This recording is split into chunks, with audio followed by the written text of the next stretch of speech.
rewind. This is Dope Nostalgia.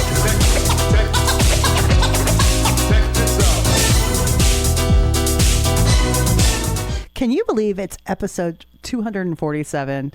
We're only 3 away from the big 250, and I couldn't be more excited. My name is Naomi, and I'm your host of the Dope Nostalgia podcast. An exciting episode, as I always say. But today, Tara Slone, she was the lead singer of a Canadian band called Joydrop. And man, they were incredible. Just absolutely loved them. If you're Canadian, you're already familiar with her, as Tara was on Sportsnet acting as the host of Rogers' hometown hockey broadcasts with the legend Ron MacLean for many, many years. And she still works in the hockey entertainment world, but she's going to tell us all about what she's been up to. Before that, we have a little bit of news about one of our past guests. Hot off the presses. Adjust those rabbit ears. You got that antenna pulled up? It's time for some dope nostalgia news.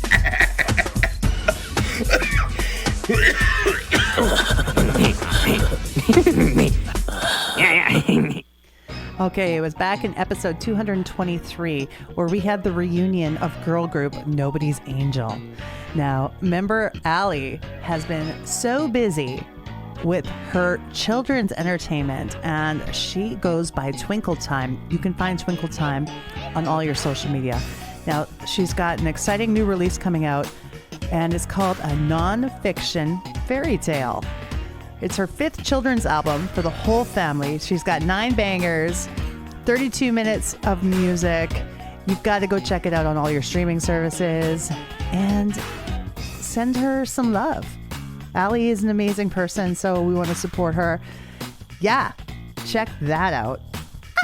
The iconic Backstreet Boys have added new Vegas dates to their residency at the Sphere coming up in December and February. They're even overlapping in February with what's going on with the New Kids on the Block over at Park MGM Dolby Live.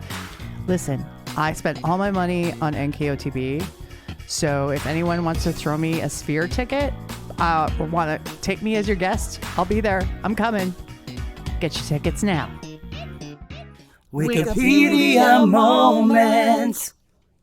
Please bear in mind that Wikipedia can be edited by anyone at any time. If I'm reading you the artist's bio, then you know it's information straight from the source. Tara Slone is a Canadian rock vocalist, actress, and television personality. She was born in Montreal and raised in Halifax, Nova Scotia. Her stepfather was the dean of the School of Computer Science at Acadia University. She began pursuing classical voice training at the age of 12 with the goal of becoming an opera singer. Her first job was at Second Cup in Halifax when she was in high school as a barista for a few months before working at Sam the Record Man. She connected with music lovers and indie musicians, which she credits as influencing her taste in music. In 1996, Slone became the lead singer of Joydrop after discovering a wanted ad for a singer in the magazine Now. By 1997, Joydrop had a record deal and released 2 albums. The band had chart hits in Canada with the singles Beautiful and Sometimes Wanna Die, which also reached number 20 on the American Billboard Alternative chart. It was also nominated for a Juno Award. And rocker Tommy Lee of Motley Crue is in the video, which was a pretty big deal. Since the breakup of Joydrop, Slone worked on a solo album. Her latest album, Just Look Pretty and Sing, was released in March of 2007, but was completed before appearing on the reality show Rockstar INXS in 2005. Singles released include My Little Secrets, We Were Stars, and The Perfect Girl. Joydrop reunited in April of 2017 on Hometown Hockey in Guelph, Ontario, with Slone performing Beautiful. From 2010 to 2015, she served as the host of Breakfast Television in City TV Calgary, which was the start of an immense broadcasting career. She joined Sportsnet, acting as an on-site co-host for Sunday night's Rogers' hometown hockey broadcasts alongside Ron MacLean. The show was canceled in 2022 and Slone parted ways with Sportsnet. In 2020, She was named host of a new weekly Sportsnet docuseries called Top of Her Game, which focuses on women's rights through interviews with female athletes, builders, and executives. In the same year, she was host of the summer concert series Budweiser Stage at Home for City TV, for which she received a Canadian Screen Award nomination for Best Host in a Talk Show or Entertainment News Series. In 2022, she accepted a position with the NHL's San Jose Sharks as a content contributor and has also joined NBC Sports Bay Area on their Sharks broadcasts. All right, podcast friends, it's time to welcome Tara Slone of Joydrop as our special guest today on Dope Nostalgia. Well, welcome, Tara, to Dope Nostalgia. Thank you. Thanks for having me. Now, when you were younger, I understand you worked at Sam the Record Man. I did. Yeah, I think I had the best part-time job in the world, honestly. Yeah, for anybody out there who's, are my vintage, they know the magic that was record stores back in the day. So yeah, when I was in grade 10, I got a job at Sam the Record Man, the flagship store on Barrington Street in Halifax. I worked for the first couple years pretty much exclusively on the classical and jazz, on the classical floor, which was great for me because I was studying opera at the time. So I was allowed to open whatever I wanted and play it, and often had the place kind of to myself. And then I kind of went between that floor and then the main floor doing cash. So it was just it was an incredible musical education. I feel like it was schooling unto itself. Mm-hmm. Now, that's awesome that you were taking opera too at the same time. You had quite a bit of musical schooling and training, didn't you? Yeah, well, I studied classical voice through junior high and high school. I started my degree in classical performance. Left that very quickly when I realized I really just didn't have the discipline to maintain that kind of practice regimen. But yeah, I really credit that training with being able to sustain, my voice while on tour. It just having that basis is really helpful. Now, Joydrop comes together. Tell me how that band forms. It's also the ultimate 90s story, I feel. So I had moved to Toronto. I'd ended up going to theater school in Montreal and went to Concordia. And I was in Toronto looking to work in theater and film, but missed music so much. Music's always been my first love. And I was flipping through Now magazine. Now, for those people who aren't from Toronto, Now magazine is just one of those weekly papers that was free and everybody read it, right? And so they had classified ads at the back, and I was kind of just looking around, seeing if I could meet some like-minded people. And there was an ad in there looking for a rock goddess. Not that I really thought I would be a rock goddess, but it was appealing enough that I called, and I spoke to Tony on the phone, who turned out to be Tony Rabelau, our drummer. And I went and I met them. They were holding auditions, but I felt like I was auditioning them too. Anyway, it was pretty clear after our first meeting and first time playing together that it was going to stick. And 2 albums in the 90s. So what made you decide that rock genre was where you wanted to be at? It's really what I listened to recreationally. I loved classical music. I always had felt that my voice was most suited to classical music. And honestly, I had to unlearn some stuff. I remember talking with the guys about my vibrato and how to use it more sparingly. But rock was what I listened to. So it felt like the right place for me to be. And I just, I lucked into a situation where these guys had all been in other bands before. They knew the business side. I didn't know anything about the music business. Just having had worked in the record store, but I didn't know anything about how to get a record deal or anything like that. So they had the plan set for the band pretty much right from the start. And so, we had a record deal within 9 months of getting together, which was pretty good. Those were the days of big advances from record companies, and they spent a lot of money on us, which was nice. Yeah. So yeah, one album came out in 98 and one came out, I guess, in 2001. And then that was it. One thing you mentioned about the vibrato, um, taking jazz and classical training. Were you taught to hit a note dead on with vibrato instead of tail off at the end of your? Oh yeah, you'd never tail off. Yeah. No, you would never tail off. No, there was a lot of like rock and roll singing technique that I had to learn.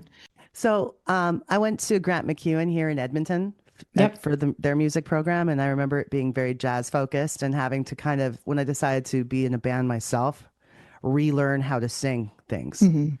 So that experience felt very parallel to what you were dealing with.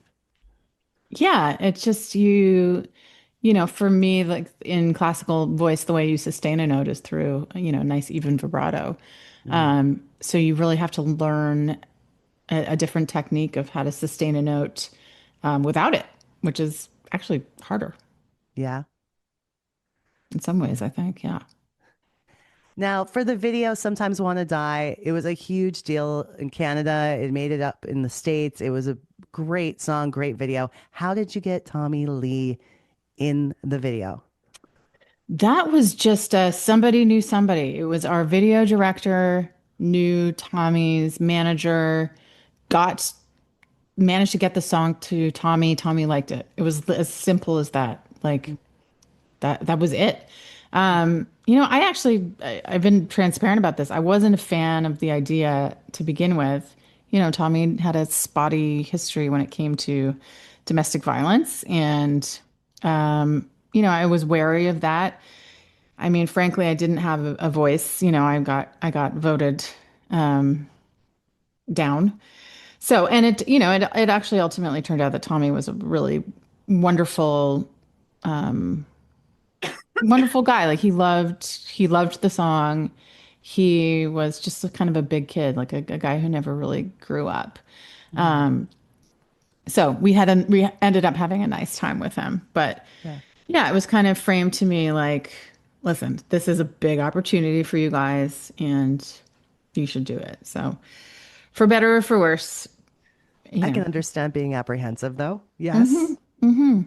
yeah, yeah, he was like, yeah, I think it would be even harder to do something like that now. But, I was in my late 20s, the only woman in the band, just didn't have much of a voice, especially with the record company. Don't worry about one thing, don't worry about nothing, she said. I'm not gonna let this one go. Nobody's on my side, nobody seems to see how much, how deep, how far these things can be. My eyes are dry and my eyes are dry and I still don't even know you. I still wish that I could hold you. I sometimes wanna die. I understand, too, that Sometimes Want to Die was removed from some radio stations in the US because of 9/11. Yeah, after 9/11, they took off any song that had to do with death, falling, flying, fire, like just anything that could, I guess, remind people of that event. So, of course, we didn't begrudge that, I mean, it was certainly the worst thing any of us had ever seen in our lifetimes. But one has to wonder, what would have happened if the song had been given its natural trajectory on the radio there. That's understandable, but yeah, timing, right? Yeah, exactly. But things have gone really successfully for you in your career, which is a wonderful thing. I feel very fortunate. Yeah. Now, during the time that Joydrop was out there promoting, what shows, like TV shows, did you enjoy visiting the most, and who are some of your favorite hosts? Oh my gosh. Well, obviously, like anytime we could do anything with much music, it was huge. And, they had a presence on both coasts as well as in Toronto. Um, so, Canada that was pretty straightforwardly like that's where you want to be showcasing yourself. I mean, gosh, favorites, I don't know. Like we were just so blessed we did the mornings at every radio show across North America, right? That's the circuit. You roll into a market and you get out your acoustic guitar and you play your single acoustically on whatever it is. 99X in Windsor or Windsor, Detroit. It doesn't, or 89X. Is it 99? Anyway. So I don't know, but yeah, I mean, in Canada for sure, it was, making it on much was a big deal for us. And when you look back at the two albums, what album tracks did you wish would have been singles? Oh man. Well, the demise of the band ultimately, but what happened after we put out Sometimes Wanna Die from the second album is, the reason we stopped promoting it is because our record company was absorbed by another record company, and we lost our record deal. So with that, we didn't own our master, and we lost all of our funding to promote. So American Dream Girl was supposed to be the second single from the second album, and I think it really would have done well for us. And I don't just say that because I wrote it. So I think that one was the biggest disappointment. It's just, we had so much momentum in Canada, and so to have to kind of stop on a dime and not be able to continue to promote the album was just so sad. There will be some positive things that will be happening in the very near future.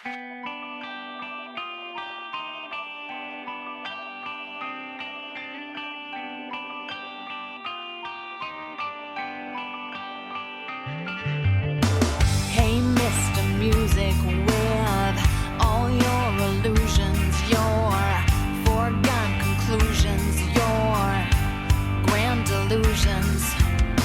Hey, Mr. Music, my name's not Honey, don't call me dear. My eyes are up here. I am not your American dream, your American dream.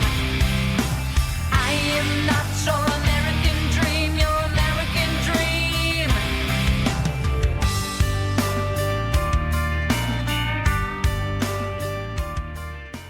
Nomination for a Juno. Yeah, that was exciting. Yeah, I think did you go to the awards? I went again. We had lost our funding from the record company, which sucks. Anyway, it was just me. The guys didn't even get to come, which is like such a bummer. I knew I joke with Dallas Smith about this.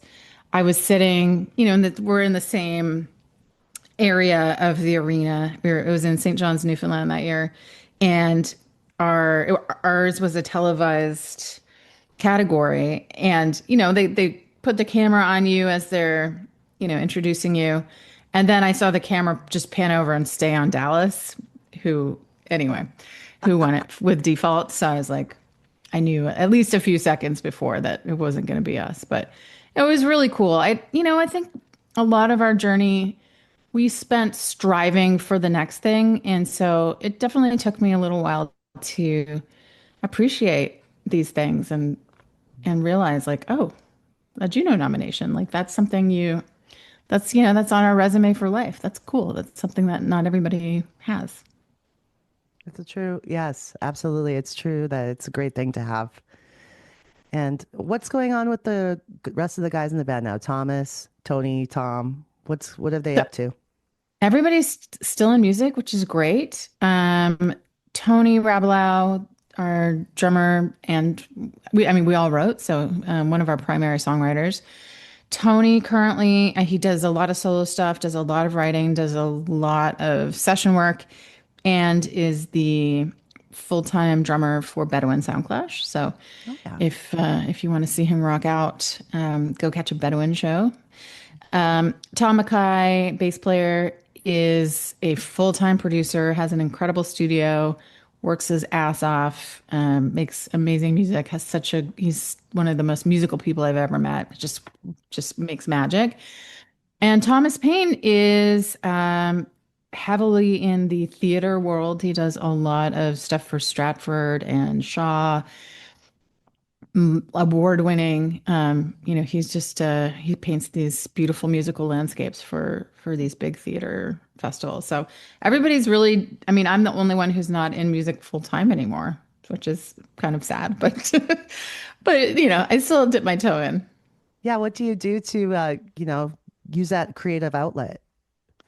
Well, Tony, Tom, and I have been getting together every once in a while and doing a bit of writing. So, at this pace, it's going to take us, 10 years to get something out, but we're trying. Love to have something out by the end of the year.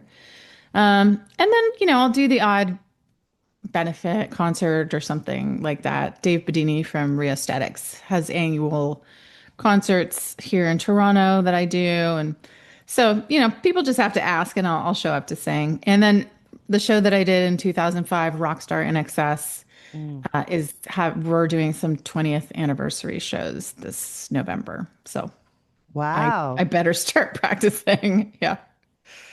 And so is it like all of the people who were contestants going to be involved in that, like Lucas Rossi and? No, because he wasn't. It's from Rockstar INXS. Lucas was the second year Rockstar Supernova. So that's right. JD Fortune won our year. I think, unfortunately, JD is otherwise committed, but it's a good bunch of us. Like for those people who know, Ty Taylor, Meg Ayesa, Marty Casey, Susie McNeil, and more to be announced. So I remember Susie. Yes, sweet Susie McNeil. After these messages, we'll be right back. Hello, listeners. It has been such an experience doing this show for the last 5+ years, but it gets expensive. If you didn't know, there's a lot of costs that go into making a podcast. That's why we have our Patreon page, patreon.com/dope nostalgia. That's where you can go and subscribe, get all the extra details, bonus videos, and early podcast release for as little as $1 a month. Please subscribe today and help support one of your favorite podcasts. Hi, I'm Brendan from Wheatus, and you're watching the Dope Nostalgia Podcast. Welcome to Top Track. I'm Miracle Matt Tessier. And I'm the paranoid android Andrew Mull. Top Track is a weekly show that deliberates and celebrates the greatest albums in rock history. But this is no normal album review show. We take the entire track list to determine the top track of the albums we review. Listeners like Top Track because there's insightful commentary between two esteemed music scholars. This is quintessential Zappa, changing from Aeolian to Lydian modes at the 220 mark. Just below the Depeche Mode. Right. Do you remember when you first saw your name in the Yellow Pages, how awesome it was? Nobody? Other stuff going on. Is there a fifth Canadian artist? I don't know. Alanis Morissette, is she Canadian? Oh, she is Canadian. So check out Top Track on all your podcast platforms. Every single last one of them.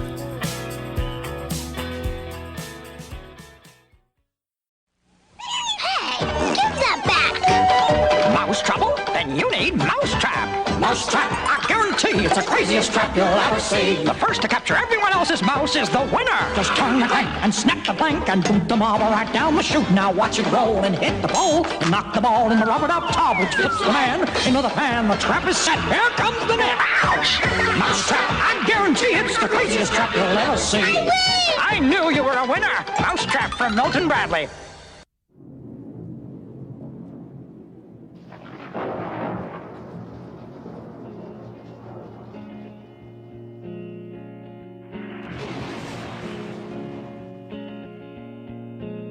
If I was beautiful like you, all the things I would do, those not so blessed would be crying out murder, and I just laugh and get away with it too, like you do. If If I was beautiful like you, I would never be a fault. I walk in the rain between the raindrops, bringing traffic to a halt. But that will never be. That will never be. 'Cause I'm not beautiful like you. I'm beautiful like me. Beautiful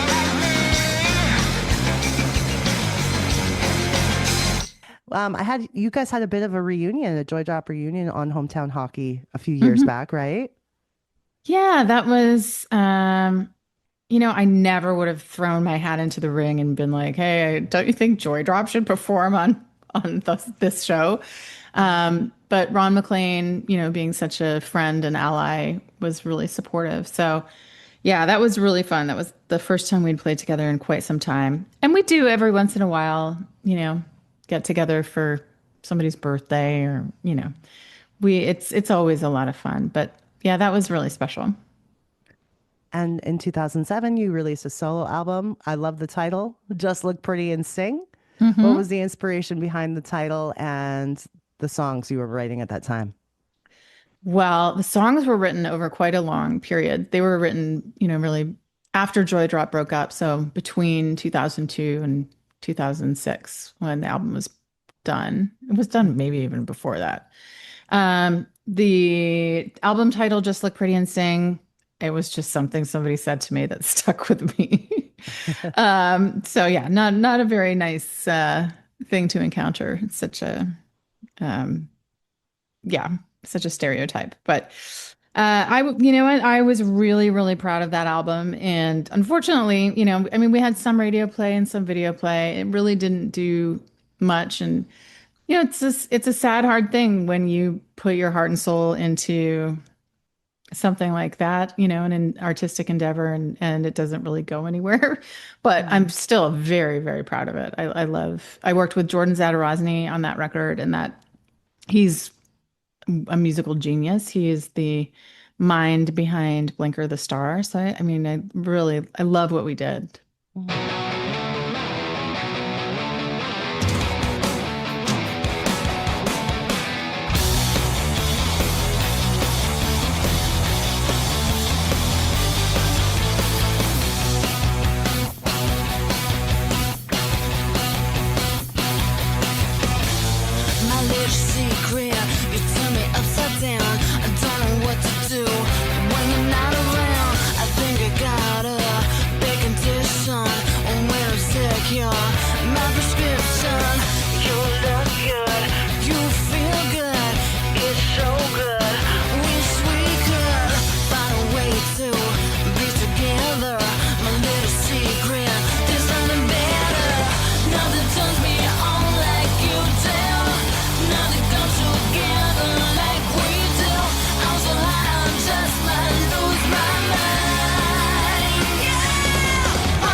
Now, for some silly 90s type questions, I like to ask people about their experiences back in that decade growing up. Did you sign up for Columbia House Music Club? And what did you remember getting? I don't remember what I got, but I know I did. I definitely know I did. Yes. And I'm just trying to remember. I guess I got tapes. Yeah, it was tapes. Did you actually fulfill the membership or did No, I did not. I haven't talked to anybody who did. No, totally defaulted on whatever it was. What were your favorite magazines to read in the 90s? Spin probably number one, Spin and Rolling Stone. The typical ones. And then they had like Cream and, those kind of like more expensive ones that they had. Yeah. I'm trying to remember what else. mean, there was a lot of local stuff in Halifax too. What were yours? Well, I'd like to sometimes just go to the bookstore where you get some of the imports too from like Europe. Right. Yeah. Like when you said the more expensive ones. So there would be some pretty cool ones from over there. But I also liked the girly stuff like YM, Oh yeah. 17 and Metal Edge magazine. I was really into that one. Ooh, I don't even know if I would have liked that for sure. It was mostly pretty boy, Bon Jovi and pinups and stuff like that. That kind of thing. I loved it. Those were the good days. Who were your crushes growing up?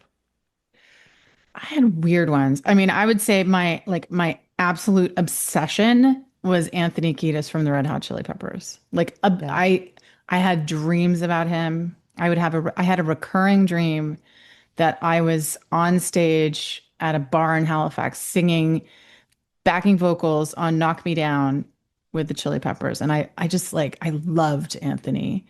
And then other than that, I mean, I watched a lot of sports. So I remember having, my first crush was probably Matt Snaslund, who played for the Montreal Canadiens. I had Bo Jackson posters on my wall. I was all over the map, really all over the place. Did you watch that cartoon, The All-Stars, where it was Bo Jackson, Wayne Gretzky, Michael Jordan? No. Saturday mornings. Was that really their voices too? I don't think so. I highly doubt it. No, I didn't. It's probably a little after my time, I'm guessing. Did you get involved with using the internet in its early stages? When did you get your first email address and start getting involved? God, I'm trying to place it. I don't really remember. I mean, I definitely did because I had a series of iMacs. So the ones with the kind of see-through colors. I think I had an orange one and then a pink one. I don't know. What is it? I don't know. The early 2000s, I guess. Is that when it kind of... That sounds right. Yeah. We got on it as because we were a band. So, we got on it kind of as quickly as we could because we saw that there was some advantage to it. But I never became, super, I don't know, prolific or, I'm not super great on computers. Any regretful fashion choices you might have made? Or photo shoots that you went, what was I doing in that outfit? Well, there's a Joydrop photo shoot where all of us were like, what are we doing in this outfit? And it was actually our first big photo shoot for our first album. And we had this conversation with the art director, and it was meant to be some kind of juxtaposition between art and nature. And we kind of imagined maybe, I don't know, cables lying in the forest or something. And so then he decided that he didn't want any of us in black, which is in itself just a red flag, right? Because we're a rock band. Mm. So we get to the set. They basically built a forest with all this kind of pastel lighting in a studio in New York City, and looked like Alice in Wonderland. And there were 50 bunny rabbits. And so we were all in clothes we didn't really like, with this weird forest with bunnies, and the bunnies were having sex with each other incessantly because that's what rabbits actually do. Yeah. So all the assistants were running around after the rabbits. Anyway, the whole thing was it didn't even see the light of day. Not one picture, not one photograph from that photo shoot made it into circulation. That seems like a big waste of money and time. Oh my God. Huge. Huge. Par for the course back in those days, I think. Fair enough. And how did you decide to make the jump into broadcasting? It kind of appeared to me. I had done Rockstar INXS, which for me didn't really do anything for my musical career. But when I was eliminated from the show, I kept getting all these opportunities up here in Canada to, be a guest host on this or that. So E-Talk or whatever it was called then, or Entertainment Tonight Canada. And I ended up co-hosting with Rick Campanelli. We did a special across Canada when they were casting the next season of Rockstar, Lucas's year. And so, after I put out my second album, I was like, God, this is like, I'm not having fun anymore. I'm trying to sell myself. I'm broke. And I just realized that I had enough to make a small demo reel. And I thought it might be a good transition for me. So I ended up getting a job at a small TV station in Toronto, and I did entertainment reporting and learned on the job, and the rest, as they say, is history. So it turned out to be a good decision, and I also feel super lucky. And all the years with Ron McLean too. What a wonderful time that must have been. It was epic. I actually just saw him a few days ago, which was lovely. Yeah, again, you gotta pinch yourself and go like, how the hell did I end up here? Yeah, he's a wonderful friend, and being on Hometown Hockey was just the privilege of a lifetime, to be welcomed into all these communities across Canada and to be able to tell their stories and experience all these cool things. It was really very special. I know that you're back in Toronto now. Are you still working for San Jose Sharks? Yeah. So he spent 2 years living in California, which is how I ended up with the San Jose Sharks. And then decided I needed to be closer to family specifically. Moved back to Toronto, kept the job part-time with the Sharks. So last season I was going back and forth about once a month. And we'll see. My US work visa is up for renewal. So if it's renewed, I'll be back with the Sharks again. And you're also doing Sirius XM radio. Yeah, that's been really fun for me because I did exclusively hockey for a decade. I'm back kind of a little bit more to my roots. So I host a show called No Offense But, which is a pop culture panel show. So we take like internet dilemmas, like stuff that gets posted on the Am I the Asshole forum on Reddit, and just have a panel of opinionated people and we talk about that stuff for an hour, which is really great. And then I have a woman-centered show called No Filter, which has also been really rewarding for me. So it's fun. I get to do a little bit of everything, and I'm not bored. Yeah, that's like interesting topics for sure. Yeah, it's fun. Are you supposed to show no bias or allegiance to any NHL team when you're reporting? No, listen, I work for the Sharks, so I'm allowed to, be pro Sharks. And if people ask me which team I grew up with, I'm completely transparent and I say the Montreal Canadiens. And I feel like I can say that because the San Jose Sharks didn't even exist when I became a hockey fan. So, but no, I'm very pro Sharks. Can you say who your favorite player is? No. That's fair. Yeah. Totally fair. Yeah, definitely. I feel like I can do that. Well, I'm from Edmonton, so you know what that's all about right now. It's been a rough 2 years, but I know. We're doing all right. I know. I was rooting for them too, of course. Any predictions for the next year in NHL? Well, Florida's they're gonna give everybody a run for their money again. They are a good team. They are a good team. I don't know. Edmonton's got to fix their goaltending problem, in my opinion. There's my dog. He agrees. Carolina is stocking up. Like, there's some really interesting teams forming. So I think we'll see by the end of the summer. But yeah, it's going to be fun. Gee, he must see a raccoon. Well, all the best to the Sharks next year as well. And what goals lie ahead for you? Yeah, that's a good question.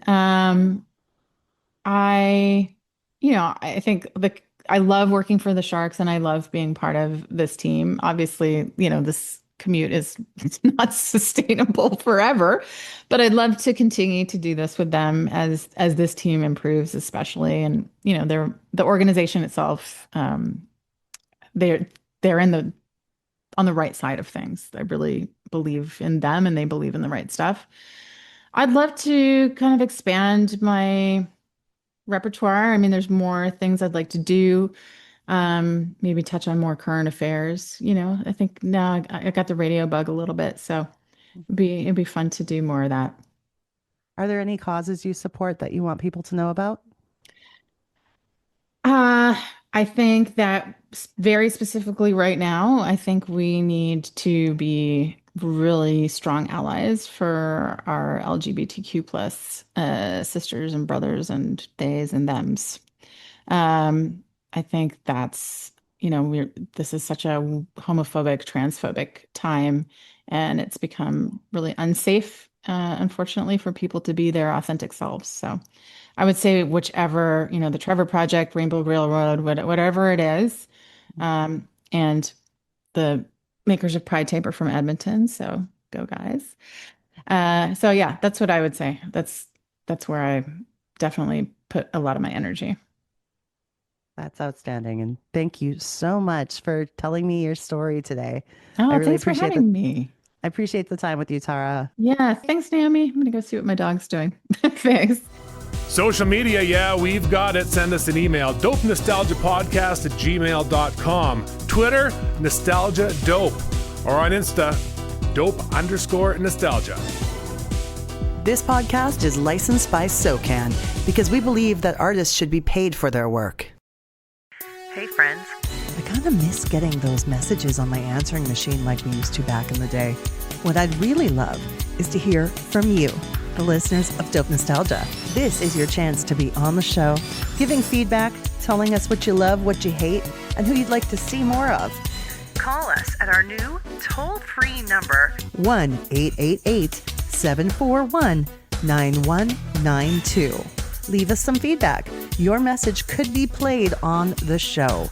So give us a call, 1-888-741-9192. toll-free.